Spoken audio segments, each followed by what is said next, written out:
Good morning guys, storytelling ta guys. Um Kasagaran gyud mabatian ako is kanang maingon na inig kapatay daw is wala nay kasakit didto. Pero bitaw walay kasakit didto sa mga tawo nga wadyoy sala no, walay buling sa sala. Katong mga ningsunod jud sa mga mando sa Ginoo. Tong napulo ka sugo pero pag abot ni Jesus is duha lang ka sugo. Una nga sugo is higugmaon nimo ang Ginoo sa tibok imong kinabuhi. So unsa may pasabot anang higugmaon nimo ang Ginoo sa tibok nimong kinabuhi? So naa na diha na lang nalakip na diha ang katong napulo gani ka sugo kay kung higugma nimo ang Ginoo naay sugo dito nga dili ka magpatay. So kung higugma nimo ang Ginoo dili gyud ka magpatay. O kung gigugma nimo ang Ginoo dili gyud ka manghilabot ana. So naa na didto kung gigugma nimo ang Ginoo dili gyud ni mabuhat ang napulo ka sala, no?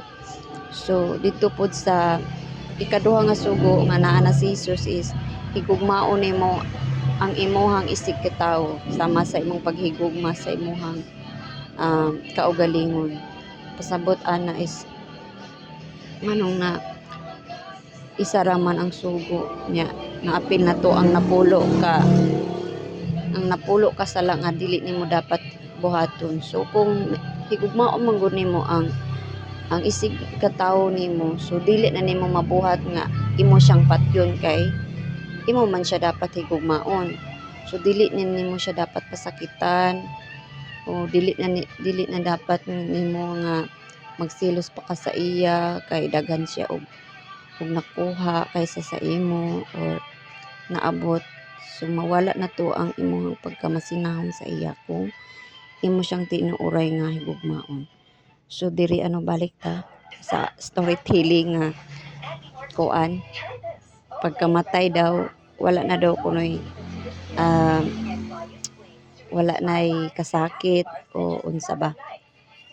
Yes, tinuod daw na wala nay kasakit dito ini kamatay nimo kung natuman nimo tong sugo o nagkinabuhi ka nga matarong. Pero sa mga tawo nga wala man lang nakarepent o wala naghinulsol sa ilang mga sala, paminawa ni nga storytelling.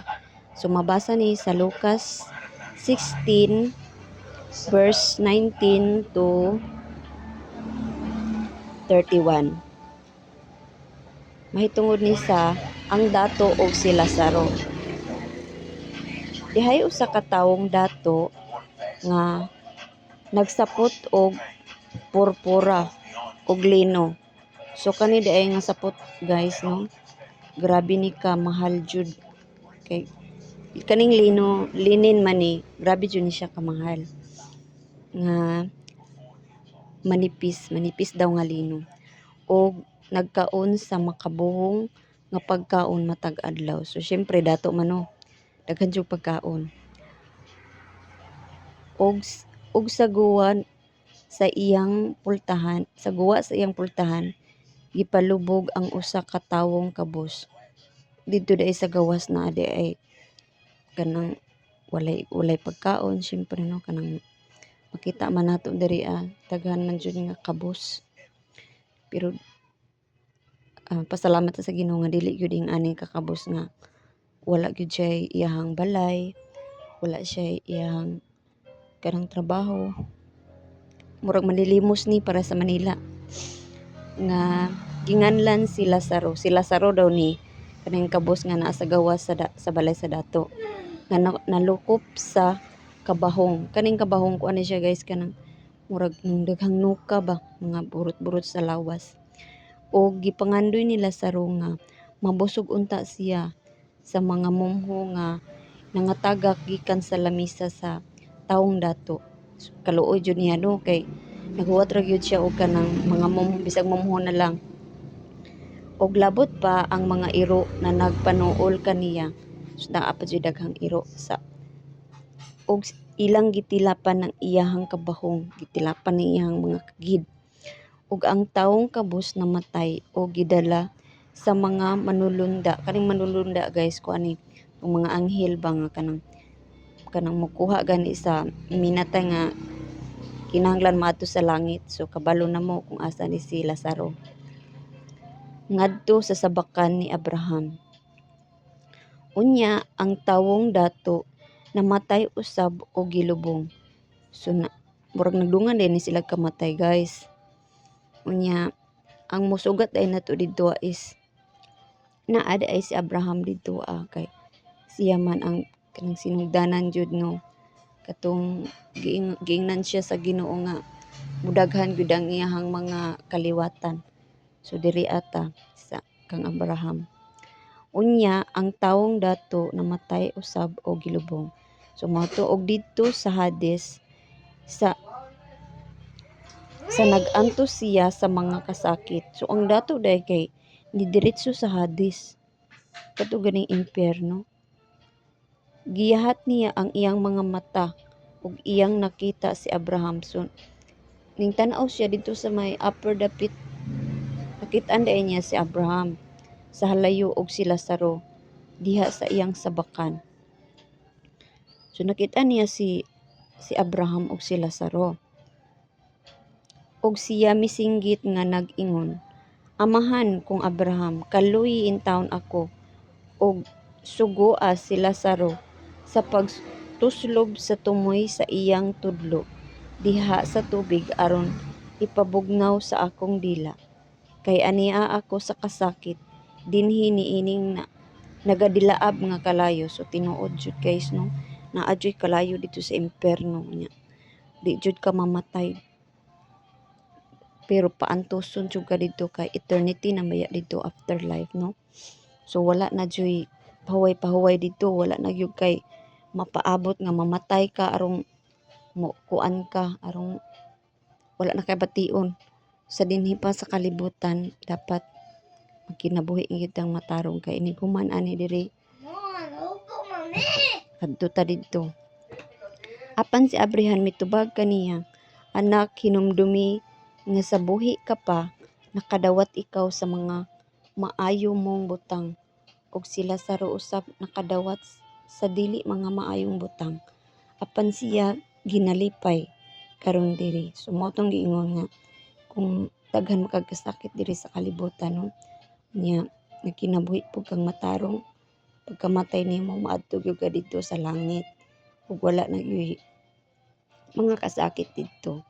Samtang ania ikaw diha sa kasakit ug labot pa niining tanan sa taliwala kanamo ug kaninyo. Gikapahimutang ang usa ka dakong bung-aw aron nga sila nga buot mulabang gikan diri nganha kaninyo dili arang makahimo. So dili jud ka makabalhin sa imong pwesto kay na may gap di ay di jud ka kalabang aron mayong ka moadto ka sa nahimutangan sa kang Abraham. Ug nga walay bisan kinsang nga makalabang pikas diha ngari kanamo. Ug ang dato miingon sa ingon ni ana. Sa ingon ni ana mga muyo ako kanimo amahan nga imo siyang ipaadto sa balay sa akong amahan. Kay aduna ako'y 5 ka mga igsuong lalaki aron iyang pasidan-an sila. Basi usab unyag mahianhi sila niining dapita sa kasakit. Apan si Abraham mitubag kaniya, atoa na kanila si Moises ug ang mga propeta. Papatalinghuga sila kanila. So mao to no bisan pag didto na ka maghinulsol dili na gyud ulahin na jud og didto pa ka maghinulsol. So dapat dinhi pa sa kalibutan naghinulsol na ta. Ug siya miingon, "Dili ka na amahan kong Abraham, apan kung kanila adunay moadto nga gikan sa mga nangamatay, sila managhinulsol gayud." Subo na bi. Si Abraham mitubag kaniya, kung sila dili man manimati kang Moises ug sa mga propeta nandili sila malukmay bisan pa kun adunay mabanhaw gikan sa mga patay. So wala nagi dulot ang atong mga pagpangalyupo kung mapatay na ta guys. So diri padaan ato nang i-worship ang Ginoo. Kung gusto natong maayong mga butang afterlife, manghinulsol na ta kay kitang tanan man gyud mga makasasala. Mao nga ato gyud ang hinulsolan ug ato yung paningkamutan nga dili na nato mabalik pa ang katong atong mga gipanghinulsolan nga mga sala. So mao ra to guys. God bless.